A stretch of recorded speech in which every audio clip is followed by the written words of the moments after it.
शहर में घड़ीसाज एलियास की दुकान थी। उनकी घड़ियां अपनी सटीकता और टिक टिक की शांति के लिए प्रसिद्ध थीं। लोग कहते थे कि उनकी घड़ियों में आत्मा बसती है। एक दिन मीरा नाम की युवती वहां पहुंची। वह अपनी व्यस्त और असंतुलित जिंदगी से परेशान थी। मीरा ने कहा, मास्टर एलियास, मैं समय के साथ संतुलन नहीं बना पा रही हूँ। क्या आप मेरे लिए कोई खास घड़ी बना सकते हैं? एलियास मुस्कुराए और बोले, मैं तुम्हारे लिए घड़ी नहीं बना सकता, लेकिन सिखा सकता हूँ कि इसे खुद कैसे बनाना है। क्या तुम तैयार हो? मीरा सहमत हो गई। एलियास ने सबसे पहले उसे एक पुरानी घड़ी दी और उसे खोलने को कहा।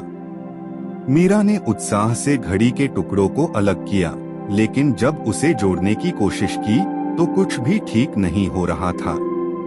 थक कर उसने मदद मांगी। एलियास बोले, हर टुकड़े की अपनी जगह होती है, इसे समझो, धैर्य रखो। धीरे धीरे मीरा ने सभी टुकड़ों का महत्व समझा और घड़ी को जोड़ लिया। इस प्रक्रिया ने उसे धैर्य सिखाया। फिर एक सुबह एलियास उसे जंगल ले गए। उन्होंने कहा, अगर घड़ी बनानी है तो समय को समझो।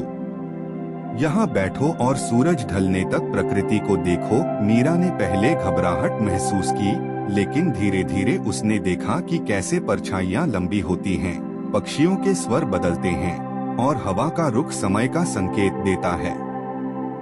उसे एहसास हुआ कि समय दुश्मन नहीं है, बल्कि एक सच्चा साथी है। अंत में एलियास ने उसे अपनी घड़ी बनाने के लिए सामग्री दी। उन्होंने कहा, घड़ी केवल समय नहीं दिखाती, बल्कि अपने निर्माता की आत्मा भी दर्शाती है। मीरा ने मेहनत से काम किया। जब उसकी घड़ी बनी, उसकी टिक टिक में शांति और स्थिरता थी।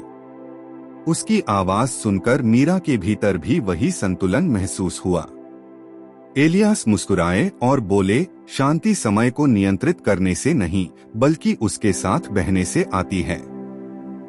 तुम्हारी घड़ी तुम्हारी आत्मा का प्रतिबिंब है, धैर्यवान और सामंजस्यपूर्ण। नैतिक सच्चा संतुलन समय के साथ संघर्ष में नहीं, बल्कि उसके साथ तालमेल बिठाने में है।